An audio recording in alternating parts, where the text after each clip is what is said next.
So I will start with you, infrastructure equity investor.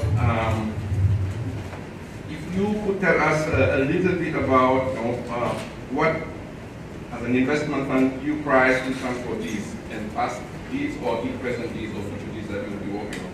What is it that you really price in terms of investing in the fund? Thank you. I think the first thing I'd like to say is probably the better word is passionate, as opposed to overheated. We love our country and we're very passionate about it. In terms of what we do as ARM Infrastructure, as you rightly said, our focus is on equity. And in the West African region, and specifically by sector in transport, which, for example, includes toll roads. There's one transaction I will talk about there. Seaports, rail, airports, and the entire gamut of transportation. We're also focusing on energy, power generation and distribution, and in the oil and gas sector, selected areas like gas processing, maybe pipelines.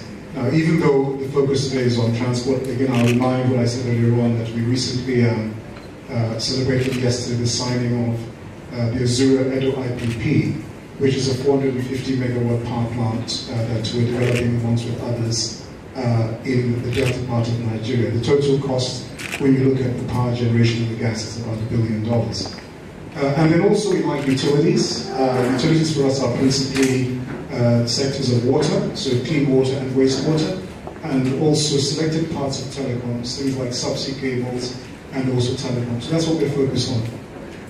In terms of transport, there's only to date been one toll road concession, financed, closed, operated in Nigeria, and that's the Lekki Toll Road in Lagos. That transaction, incidentally, it was the proud winner of the Africa Investor 2008 PPP Deal of the Year. So it's kind of like going back in time, but that's a long time ago, and good luck to everybody who gets it today. We closed that on groundbreaking terms. It went into operation, the first tolling, about 3.5 years after that. And it's had its own challenges. I think the first-time project, to a large extent, government, learning more and more about how you do these things, not unusual in emerging markets. The typical things you're going to find for a first-timer, public acceptance of tolling, and then finally beginning to see the value. But we're very, very proud that we've always been able to work through all the partners, the lenders, the government, the public, as the case may be, as we broke through all of those critical hurdles and milestones.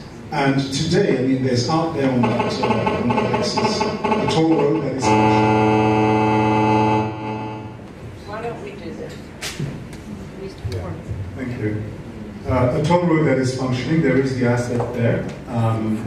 You see the toll plazas, and besides that, there's also a whole range of other services, some of which you don't see in the country today. Things like, for example, 24-hour breakdown assistance. And many people have testified that certainly since we started operation.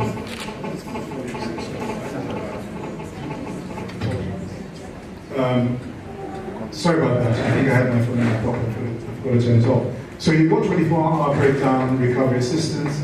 Over 15,000 people have benefited by that. Broken down middle of the night, and they know there's somebody there to help them. Ambulance services, God forbid you have an accident, and again there's somebody there. Security has improved because even though the security of the road is not our responsibility, we've gone beyond, and we provide equipment for the police and other security agencies to ensure that people can feel safe. So many, many things have happened, and I think that it's now seen as a genuinely successful project. We're in the process now of exiting. I won't go into details about the returns, but just say that we're exiting at a reasonable return, about which we're not complaining. And we think that it sets a template that other projects can also follow. Thank you. Doing business in Africa, you can't afford to be without Africa Investor.